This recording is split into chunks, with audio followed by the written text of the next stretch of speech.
it's going. Hey, everyone, and welcome back to Lead Like a CEO podcast. I'm your host, Shevvy, and today I have a special guest with me. And I have the amazing woman, Dina Eisenberg, and she is the founder. I'm going to read off on my form just to make sure I get it correctly. So she is the founder of Ombudsology LLC, and she has over 3 decades of doing this work. And honestly, when I first connected with Dina, I had to look up what ombuds was, honestly, because I'm like, I've never heard of this. But today she is going to bring our wealth of knowledge to share with you all. And I hope that as you're listening as an entrepreneur, that you really take what she is sharing and make sure that this is not happening in your business. And if it is, what you can do, you can take away the things that she's sharing today to apply into your business to prevent that. And today we're going to be focusing on client bullying and how to set boundaries today. This is what she's going to really share on this episode today. And also, she is a pioneering organizational ombuds who designs custom ombuds programs for small and mid-sized companies, okay? That wants a healthy and inclusive culture, which is don't just think this is just for organization. This is also for entrepreneurs because you have a workforce, you have a team. So what she's sharing definitely applies to you. And most recently, she was the global head of Ombuds Services for Twitter. Okay. And she loves to cook, which I love to cook as well too. And she loves Asian cuisine. So we have a lot in common in the sense of food and so forth, and taking care of people and giving people what they need. So welcome, Deanna. Thank you so much for being here. Thank you so much for taking time out of your day. Is there anything else that you would love to share about yourself before we dive into this episode? Sure. First of all, Shevvy, thanks so much for inviting me. I'm excited for our conversation, which I know is going to be chock full of information and great insights people can take away. I think the one thing I'm going to add to the conversation is talking a little bit about what ombuds is. Yes. Because literally, there have been ombuds in this country since the 1960s. And still, we are the best kept management secret. When I tell people about ombuds, they always get that look like, I don't want to be embarrassed by saying I don't know what that is, so I'm just going to nod. So let me help people out. And yes. Ombuds is, I'm an organizational ombuds, which means typically I'm working with companies and organizations to help their employees navigate workplace related issues or disputes, and then providing senior leadership with anonymized information about hidden trends and issues so that they can actually address those issues and really be on top of what their employee experience is like. And so if someone's like, how do I say that word? Because it's OMBUDS, I've just shortened it. So now I get people to say, buddy, which is actually kind of nice because I tend to think of the ombuds role as someone who is a friend who totally understands your work environment and is going to keep things confidential for you, but also give you a little bit of advice or be your thinking partner is a better way to think about it. I love that. And thank you for explaining that because like I said in the beginning of this episode, I had to go and Google like, what is an ombud? And I was like, oh, so someone who comes in and helps to resolve conflict with, the team, but also create that environment, like you said, a healthy workplace culture for organization. Yes, organization is your like the primary, but you also support entrepreneurs and business owners, correct? I do. I've been an entrepreneur for the majority of my career. I started out practicing law and quickly realized that while I love the skills that I gained as a lawyer, it wasn't going to be the best use of my talents. I'm really somebody who's good at helping other people solve problems. And I wanted to be able to do that. And I've actually been able to do it within my own business. Entrepreneurs, even though people don't think of us as having a workplace, we have a workplace. We have teams. We have people that we're leading, whether they're outsourced and we're using them from Fiverr or Upwork, or the people that we're bringing into our company to help us achieve our goals. So it's not uncommon for entrepreneurs to have conflicts at work. What is uncommon is for us to talk about it and get guidance on how to do that well. It always feels a little, I think, awkward when you are the service provider And at the same time, you have to sort of set those boundaries because in your mind, you're probably thinking, I gotta need this client. And so I don't want to disturb them. And I'm going to encourage people to think of it a little different. Awesome. I love that. And I think the key word, like you said, is setting boundaries. But before we get more into boundaries, I would love to know, how does you talk about entrepreneurs being bullied and you've served other businesses? How does that, what from your experience, if you will give some example, and how does that show up for entrepreneurs so that they can recognize like, hey, this is happening? Because I believe that some people may be just oblivious to like what's really going on. So I would love for you to share a little bit about that. Sure. I love talking about this topic because it's not immediately obvious how it works. So I'll share two examples of that, all right, with you. One is just being an entrepreneur dealing with client base. So probably this will sound familiar to some folks, but I've worked one-on-one with clients, and usually I'm helping them as a thought partner get to a better understanding, enhance their skills. That usually means there's like a little bit of homework that goes with that. And I've had clients where they've just been bullies about doing their homework. Like, can I shorten this? Can I do it late? Can I not do it at all? Because that's not really what I'm paying you for. I just want the advice. And I have to explain to them, like, you came to me, right? You considered me to be the expert on this topic. Is that right? And they usually say yes. So I'm curious why you want me to change the proven process that I have to help you.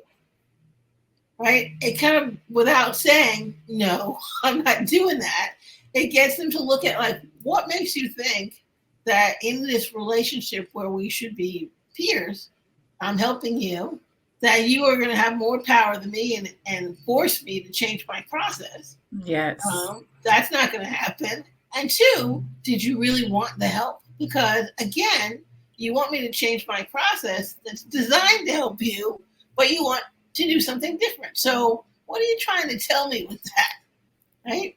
And I find that asking questions is easier and better understood than just directly saying, no, I'm not going to do it. Right? Yes. Because clients don't want to be told no, especially when they're paying.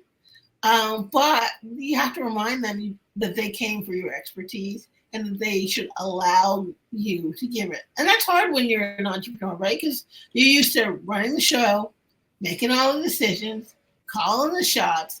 So sometimes you're going to have to remind your clients why you're interacting.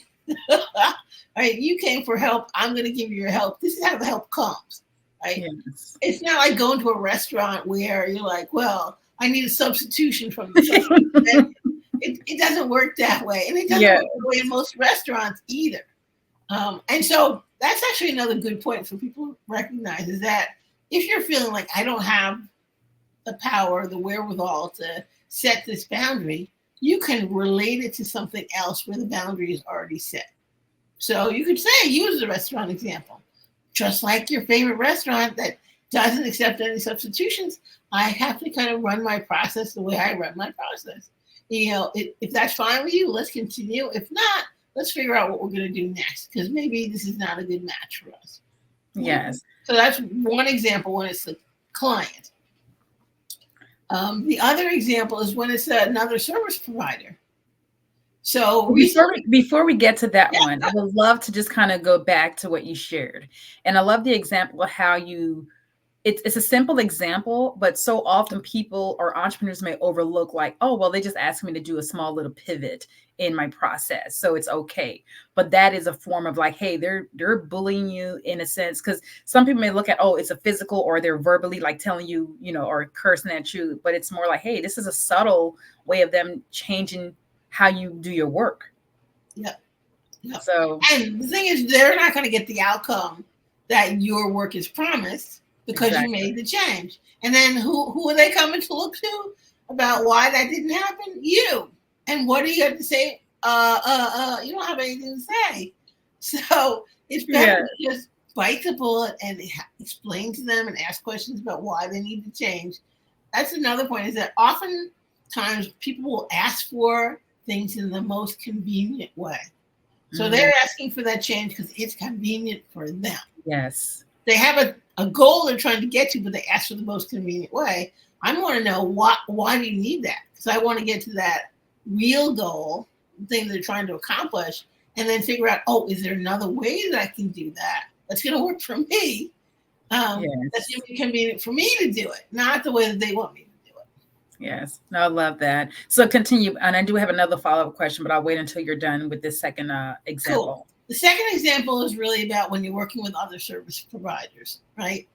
And so this year, early in the year, I was redoing my website, and I got a provider because I'm techie, but there's some things I just can't Mhm. do, or I don't have the time to do. So I hired Mhm. someone to do some changes on my website code, and I said, "Hey, I want to have a full width picture."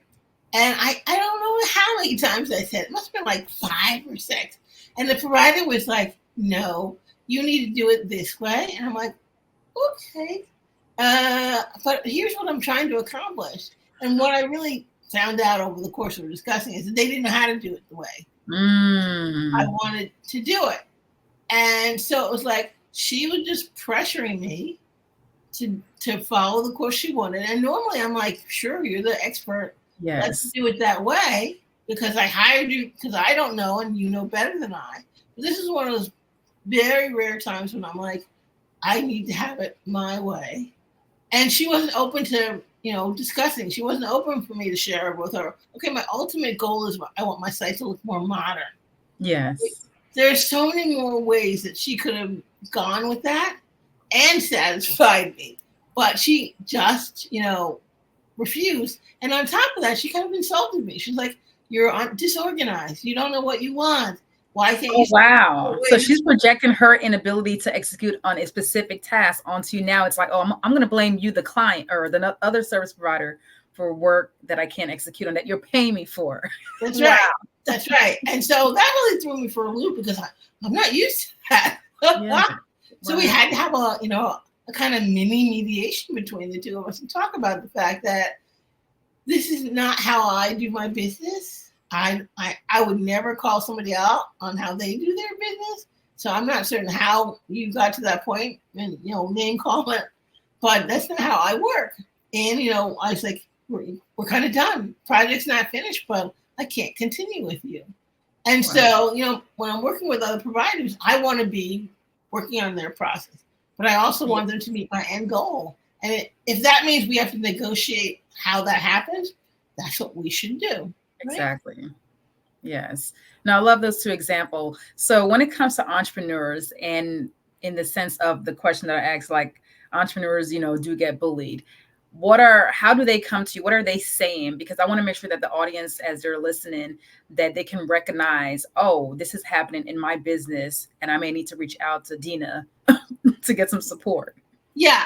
I think that if someone is feeling like they never want to say no to clients, but then they find out, gosh, my schedule is crazy.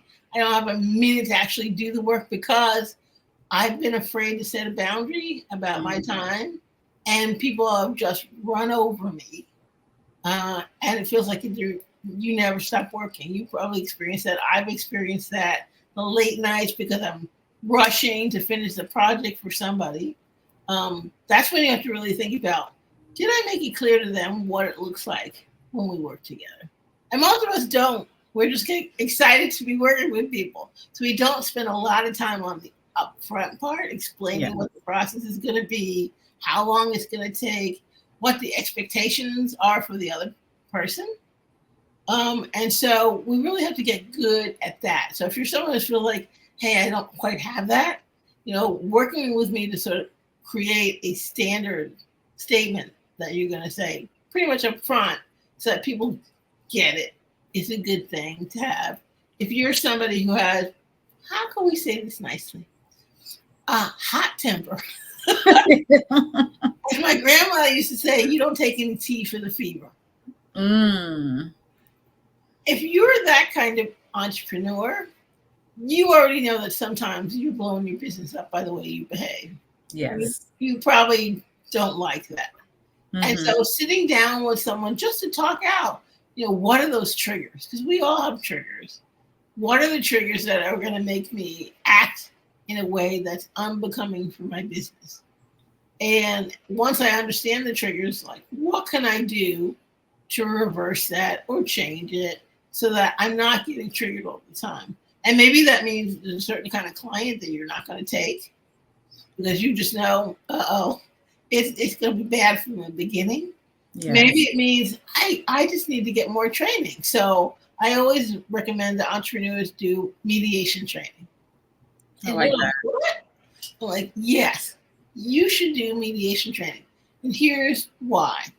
It really teaches you to manage your own emotions. Yes. And deal with the emotions of others and expand the pie. Right? Because I was talking earlier about people want what they want. Yes. Because it's the most convenient way to get it. When you learn mediation skills, you learn to expand that pie so that people can get what they need. Notice I said the difference. Need, not necessarily what they want.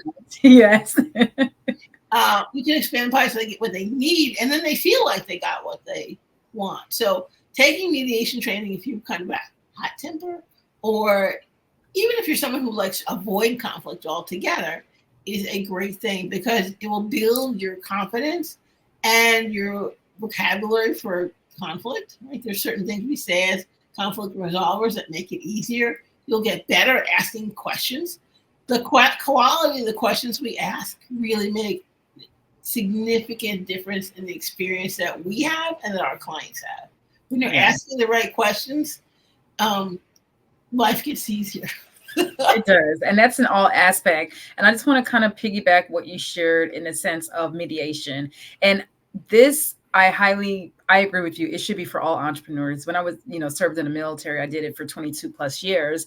And one thing about the military, the Air Force, there's always development, there's always training, there's always something, mediation, conflict resolution, emotional intelligence, all of the things, because even in the military, we have individuals who are bullies, leaders who are in position bullying individuals because they're in the position of power.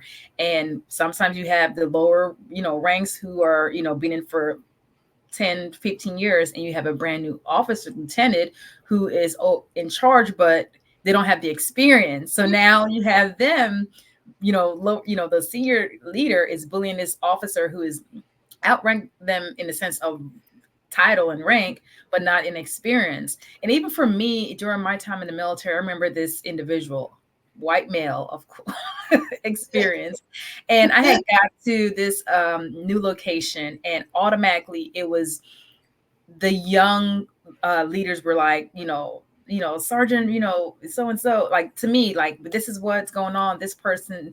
And I'm like, really? And this is day one. And I got to meet this person, and automatically I was like, yes, but I am very strong-minded as well too. So I'm not going to allow you to come at me crazy. But this individual, because he outranked me at the time, he felt like it was in his position to tell me what to do and put all this workload. And I was like, pause. Like, I just landed from from the US here overseas. Like, let me acclimate to this environment instead of you throwing all this on me because you planned this training before I got here. Now you want me to go ahead and execute? No, sir. Yeah. Guess what? I'm going to meet you at your level. We are going to have a conversation because I am not just jumping hoops because you outrank me. Let's make it make sense. And I think that is key as entrepreneurs is you have to make sure it makes sense for you, but also for your client and also for another service provider. So it's not just accepting what that person is giving you, but being strong and courageous to say, not today, not today. Yeah. And I want people to know you can say not today in the nicest of ways and still be perfectly firm about it. My clients will tell you, I don't yell, I don't scream, I don't do any of that stuff. They know where the line is, right? Because I say up front, this is how I work best, right? Yes. If you want something other than my best, do what you do, and you'll get what you get. But if you want my best, here's how we have to work. Here's what's important to me. Here's how I like to communicate, even down to, am I an email person? Am I a text person? how much communication do we need to have, right? So that's something entrepreneurs generally don't talk enough about, right? Yes. Do you want people to email you all the time or whenever they get a thing? Or do you want to be within office hours? You have to help people understand how to work with you. That's your responsibility as the entrepreneur. And if they're not acting that way, it's your responsibility again to have a conversation. Now, how does the conversation start? You invite that person based on your observation.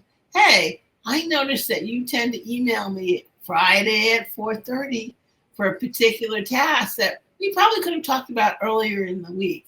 So I'm just trying to understand, what is that about the end of the week and the end of the work week that prompts you to email me? Because for me, I cannot have, Friday's not a client day. It's an in-office day. So I can't respond to you on Fridays. And I know that's frustrating for you. So how can we figure out, a better time for you to call or email, and what it is that you want to email? Can we figure out another way to make that work? Right? I'm inviting them to have that conversation with them. Yes. I love how you share that example of, in the sense of the communication, is the delivery of that communication, because what you just shared is a great example of how you can let someone say, hey, why the hell are you calling me, sending me an email at 4:30? But the way you communicated that, it's like, hey, I've noticed, because now you're bringing them into the fold to make them aware, that awareness of like, oh, this is something I've been doing for the last couple of weeks. Okay, let me go ahead and correct my behavior. So I love that. So I would love for you to share, like, when it comes to communication, because I know not everyone is comfortable telling that person, what do you feel is holding people back from really communicating that challenge with that person who's bullying them? Yeah, I think the fear of the unknown. That's for all of us, really. The fear of what will happen after I do X really holds people in a state of being frozen. And then if they don't address it, then it moves on to being resentful, right? I'm doing things I don't want to do because of you, right? And so I think we have to kind of think about the unknown as an adventure.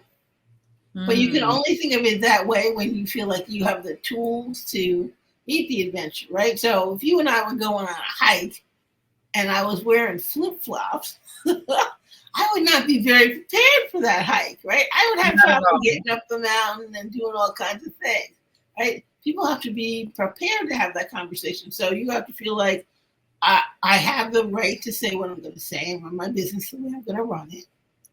I think sometimes entrepreneurs don't think that. They think they have to lean into everything their clients ask for, and I don't feel that way, right? You have to feel like I have the language to be able to say what I want to say in a way that's going to be heard and not be offensive. So that's why I use the observation language. This is what I observed, which actually says to the other person, it might not be true, but this is what I see. Yes. I'm now asking you for some validation. Yes. Right? Yes. Go ahead. And then I think if you're really afraid of the unknown, then you have to think about, well, what could possibly happen? Yes. And go all the way. Often people go just to the point where they're the most afraid and they never get past that part. You have to think about, okay, we'll have a conversation. If the conversation goes well, these things will happen. If the conversation goes poorly, these things could potentially happen. If one of the potential things happens, how do I respond to that? So a good example, like you're having that come to Jesus conversation with your client and you're like pointing out the things that you're observed and they're like, yeah, I don't see that at all. And I don't know why we're talking about that. You can be like, okay, that's the end of the conversation and say, I'm stuck. Or you could say, hey, okay, I see that you're saying you don't understand. What part don't you understand? Right? Tell me about that, because when you do, then I can tell you about my part of that. Right? We don't always see everything in every conversation. We don't always have all the information.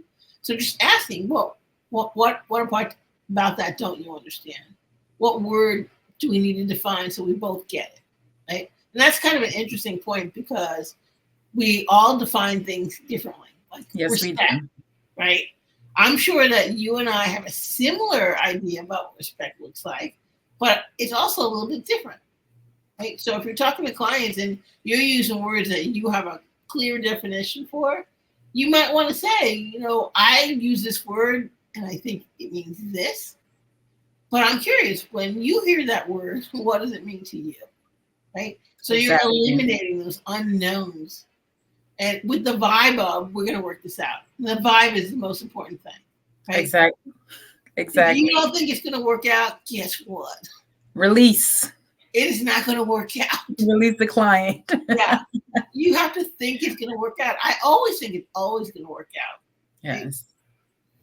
Yes. And some people are willing to work it out. Some people, honestly, some clients are not. And that's when, as a CEO, you have to decide. And this podcast is truly about getting that entrepreneur to really step fully into his or her CEO role.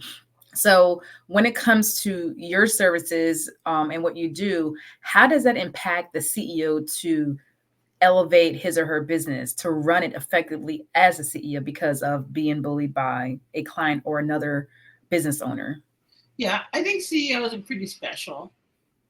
Just because everybody decides they want to change the world in some way, right? So already I have a lot of admiration for my fellow CEOs. I think when you're building a business, there's so many things to do and think about. It's like overwhelmed. The thing that people don't think about is, what am I building in terms of culture, right?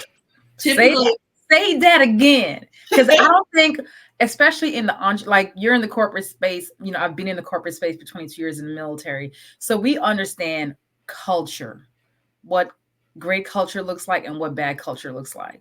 And a lot of entrepreneurs, some of them do have experience in corporate, but I believe a high majority, it's like, hey, I don't even want to touch corporate. I want to launch my own business, which is great, but they don't understand how to build a culture. Yeah, you're still building a culture even if it's 3 people. And Yes. Culture for me really is how we think about ourselves and how we interact with each other and our values, how we living those every day. And if you're a solopreneur and you have some folks that you're outsourcing to, you're probably not thinking about, we have to build the culture. But that's actually what you need to do so people understand, when you're here on my business, this is how I want you to act. And so typically what happens is CEOs get inadvertent culture. It's what happens while you were busy doing something else. And it's very likely to change as your business grows, right? The bigger you get or the busier you get, there will be decisions you make that impact how you do things that change culture. You just need to be aware of that, right? So even if you just spent 10 minutes one day saying, I want a business that feels like this. And the reason I say feels like it is because even though people say, oh, it's business, it's not personal, all businesses have people, so it's inherently personal, right? Yes. We want people, I want people who deal with my business or in my business to feel appreciated, Yes, valued for their knowledge, celebrated for who they are as a person. Yes. I really value honesty above everything else. So if you make a mistake, say it. I don't care as long as you tell me. Yes. But if you don't tell me, then that really will end you for me. Yes. Right? So just thinking about what's most important to you. People are challenged thinking about that. Think about your best friend, right? And why you're connected to them. What makes them so special and important. How you treat them and how they treat you is a good jumping off point for thinking about how I want people in my business to interact with each other, how I want my folks, my employees to interact with my clients. That's the most important thing. If you treat your employees bad, they will treat your clients bad. Yes. And also, I just want to add part of the culture piece. So thank you for sharing that. It's also not internally how the culture is built, but also what is being said outside of your business. So when your employees and your team members leave and they go talk to their family members and friends, and what are they saying about your culture? Are they saying, man, it's amazing to work with Dina. It's all about, connection, integrity, values. She sees us. Or is it more like, girl, you don't want to go work for Dina because that, so it's working the bone and pay a penny. Exactly. So entrepreneurs, as you're listening and as a CEO, really think about, yes, we're talking about bullying, but also that impacts the culture that you create in your business, inside and outside of your business. So I love that. I want us to transition. So thank you for sharing all that great insight, Dina. You mentioned, on our conversation, when it comes to system, you said, let system do the work. Explain that to the audience so they understand what you mean by that. Yes, yeah, that's a good one. So if you're somebody who's like, yeah, this sounds great, but I'm never going to do it because I don't feel like I have what it takes to have those kinds of conversations, then let your systems do it, right? Let your contract do it. Let your terms of service do it. Um, Mm, it's funny. Everybody goes to the doctor, right? And when you get to yes. the doctor's office, what's the first sign you see? No cell phones. You cannot use the cell phone. That's not the nurse or the doctor telling me. There's just a sign. And Mhm. because I've seen the sign in so many doctors' offices, I already know. Don't even get out the cell phone. So that's Yeah. what I'm talking about, using systems, right? Use your contract to explain the way that you want to interact. Use your welcome email to explain again. And I want to say again because it has to be multiple times. Yes. It takes about 7 times before we pay attention to a message and understand it. And so don't feel like, well, I said it twice, they should have known. It's like, no, you need to say at least 4 or 5 times in Yeah. different ways because people learn and understand in different ways. You need to say it verbally. It has to be in writing, a couple different places so that people will know. That way you don't have to say it more than once, but they're seeing it over and over and over again through your systems. Yes, I love that. And that's just a nice segue for individuals who are not bold enough to be verbally. They may not want to communicate that verbally because they're like, oh, I don't know, I don't want the backlash. But Yeah, like you said, reiterating like, hey, it's in the contract, and then sending like specific point within that contract per email. And then if it gets to the point where they're still not getting it, then as a CEO, you can decide to release that person if you're able to, because I know, like you said, financial, our finances is a big factor where people want to hold on to clients that they know they should let go. I am that person. I don't care how much money you have. I don't care what you pay me. I will release you because I'm that person. I rather my peace than you drive me crazy. No, ma'am. No, exactly. Yeah. sir. Well, last thing I'll say about that is, the nice thing about having systems is then you just point to the system. It's not like you being difficult. It's like, I have a system. You saw the contract, right? Hmm. You probably noticed that it says, if you don't book your appointment within 7 days, it expires. It's Yeah, 9 days. I'm so sorry. I cannot. I cannot let exactly. you book. Exactly. And that goes into the accountability piece because, the last point that I want to talk about is setting expectations. So if you can share with the audience, what are some things they can do right now to start shifting that, um, what's going on in their businesses right now, if they are being bullied? Yeah, I think if you are being bullied right now, and there's so many ways to do it. Maybe your clients are gaslighting you, or they're giving you the silent treatment, or they're waiting till the last minute to give you information, or they're withholding information altogether. Lots of different ways that clients bully you. You really want to.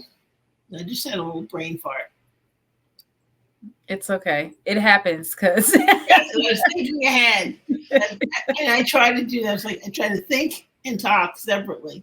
Remind yes. me of what the question was So the again. question is, setting boundaries. How Yeah. can, All right, right now, what can you do right now? yes. Just pick one thing in your business, just one that you would like to be different. Mm, That clients have been doing things that you don't really want, right? First of all, decide what it is that you want them to be doing, the affirmative, the positive thing. Figure out the gap. Like, what are they doing now? What would you like them to be doing?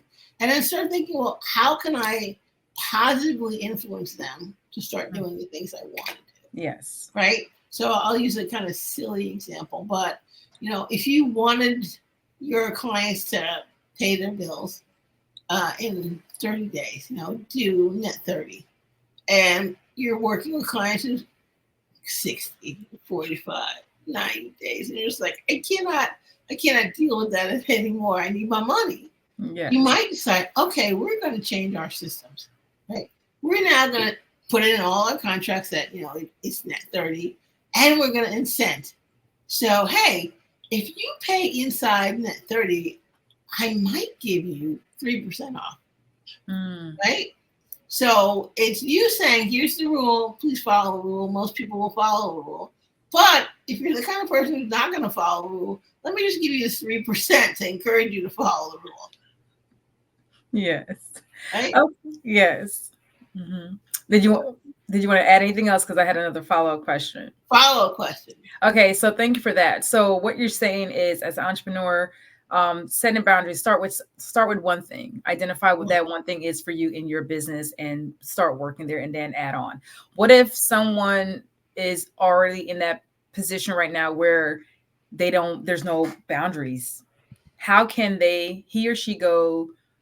How can they go about reverting that or shifting that Yep. to setting strong boundaries right now?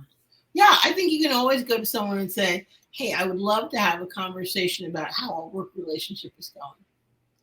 And I've noticed some things that I'm curious about and would like to change. There are probably a couple of things that you're curious about and you would like to change.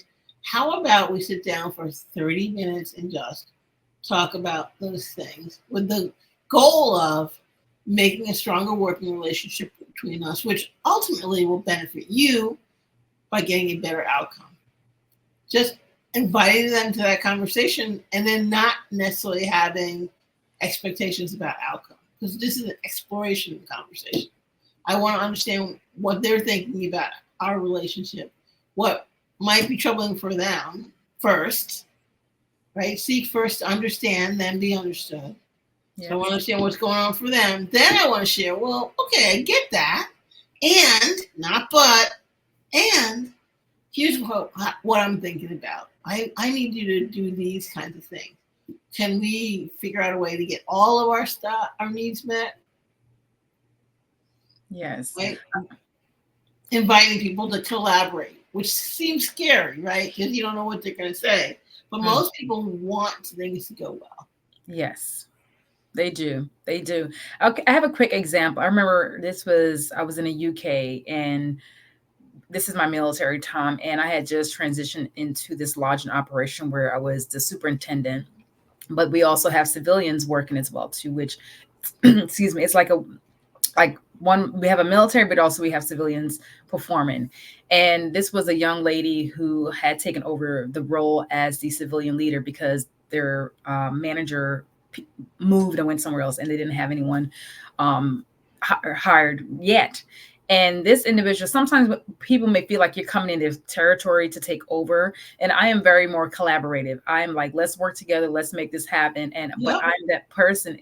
I don't wait for things to just prolong. I am that person. Okay, I see the problem, I see the issue. Let's talk about it, and let's take action to get it corrected. And this person was hosting her, morning meetings, and there was no respect from the rest of the people sitting there. So I'm just observing some, because I'm new to this part of my organization, and I'm just looking, and I had to speak because I'm like, hey, she is talking and you all are just doing whatever you want to do on your phones. I said, and she looked at me like I did something wrong. And I'm looking like, no, set the boundaries and expectations right up front. I don't care if this was going on for 3 months and you letting them just do whatever. Guess what? They will never, and they didn't respect her. And No. when she asked for certain things to get done, guess what? It's like excuses. Well, I'm like, not while I'm here. And sometimes as a CEO or as the leader, you may not be that person to be bold enough to go in and say, hey, this is what we need to get done. You may have someone on your team who can be your partner, your right-hand person or left hand, to say, hey, I got your back. Yeah.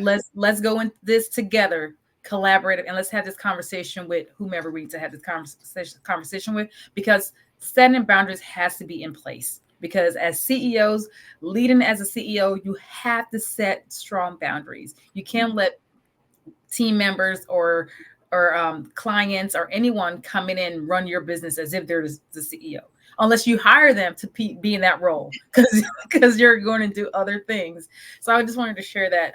So it's so important for us as CEOs, as leaders, to make sure that we are setting boundaries and we are holding ourselves accountable to follow through on those boundaries as well. And can I just add one little thing to that? Yes.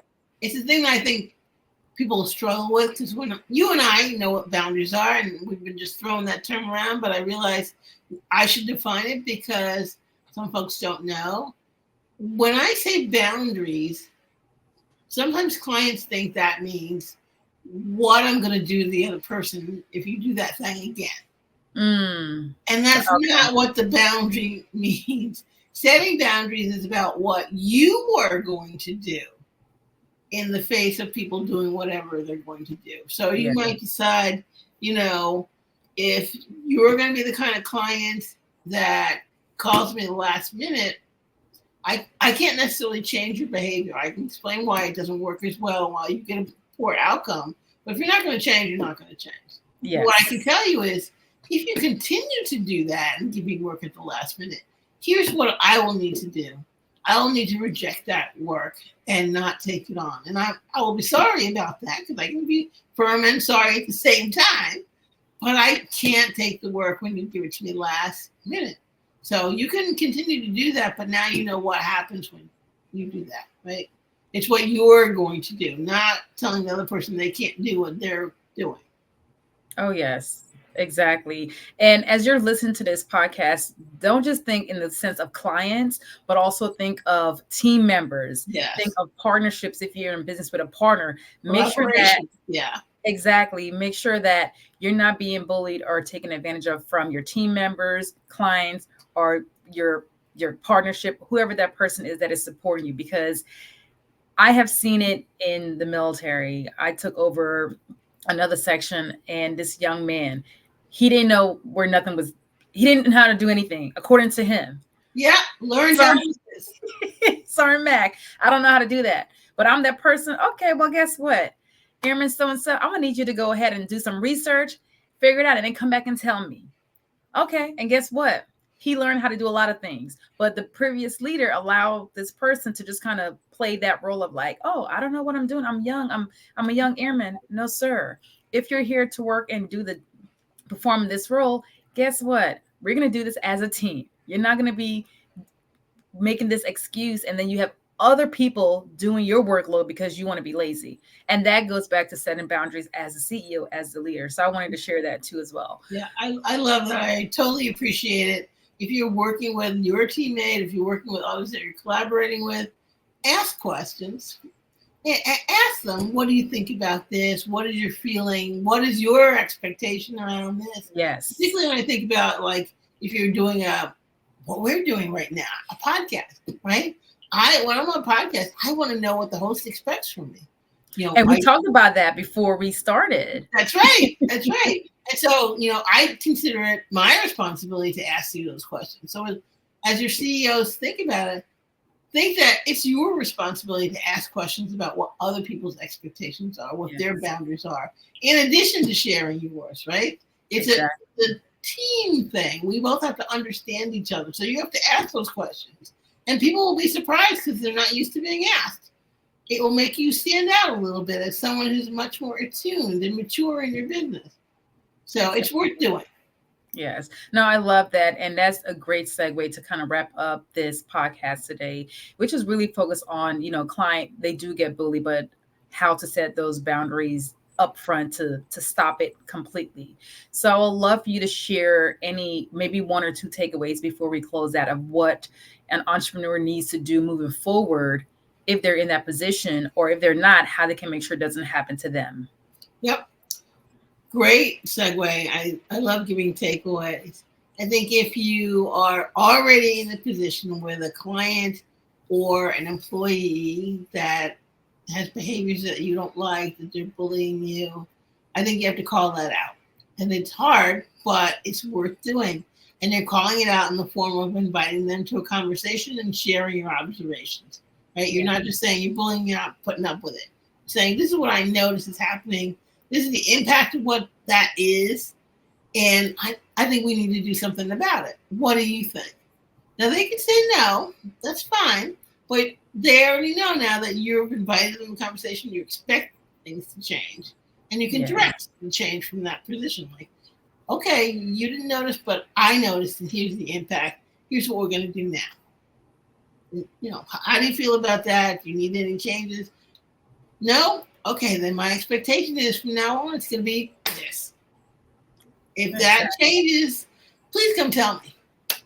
Mm-hmm. Right?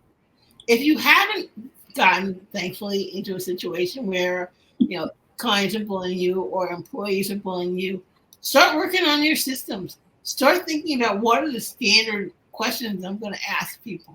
Start thinking about what is my standard response to something I don't like or don't want. Right? So that you're not having to think about it in real time. Just a little brain science. Um, we cannot process information when we are upset or stressed. We just don't have the brain capacity. Our frontal lobe turns off. We lose executive function. So we Yeah. can't really have empathy or have a good conversation. So you want to make sure that you have what your statement or is going to be before then. So if you cross me, I know I'm always going to say blank. I'm always going to Yes. ask this question. So I don't have to think about it. It is just the reflex. That will save you so much stress. Oh yes. Oh yes. And as CEOs, we already have stress from running a business. We don't need it from someone who's trying to tell us what to do in our businesses. So no, thank you so much for that, Dina.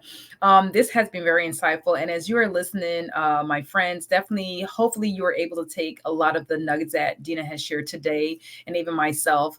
But I would love for you to share, Dina, how can people connect with you and what services are you offering them right now?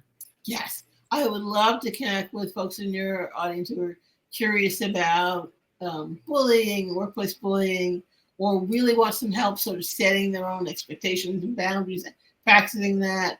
I offer two things lately. One is a Power Speak, which is a one-on-one consultation with me, very much like an ombud session. So it's completely confidential. We talk about what is going on for you. I become your thinking partner and really expand your capacity, and then usually can provide resources or practices that are going to move you to a new place. On July 18th, I'm going to be holding my very first empowerment event. And this is so unique because what I've discovered over my time being ombudsman is when you're bullied, you don't get an opportunity to tell your story. Right? Mm, You might be embarrassed or feel guilty. You don't want other people to know you're having a struggle. Um, and you just sort of hold, or you think they're not going to understand. Your family's not going to understand. So you just hold it in. But that causes some issues and trouble in terms of your health, your mental health, yeah. your physical health. And so the event is really about learning to tell your story strategically, but also plan your escape. Right. So if you're an entrepreneur, you need an escape plan from clients or maybe employees are not so great. So we talk Yeah. about how to think about that, how to set it out so that you're going to be able to make that transition a lot easier to something else, maybe someone else. And that's Yes. going to be on July 18th. You can find more information about both those things on my website, which is DinaLynchEisenberg.com. Awesome. Love that. Thank you for sharing that. Where can people follow you on social media? I'm on LinkedIn. And if you're on Facebook, I'm on Facebook too. But really, I live on LinkedIn. LinkedIn. Also, I'm on LinkedIn as well too. Well, thank you so much for Dina for being here. Thank you for sharing your thought leadership, your knowledge of 3 decades of Ombud services, which a lot of people probably are not aware of this because I was like, what is this? But thank you so much for joining, friends. I hope you all enjoyed this episode. And again, thank you so much for joining me on the Lead Like a CEO podcast. I'm your host, Shevvy. And if you find this podcast to be very insightful and helpful to you, please drop a review for this episode. I will definitely appreciate it. And reach out to Dean if you feel like you need her services to kind of get to a place of where you feel and step in more into that CEO role, then definitely reach out to her. If you are looking to optimize your leadership, team performance, and also your business structure, by all means, please reach out to me. I would love to support you in my business operation blueprint. As always, friends, thank you so much for joining in and see you all on the next episode.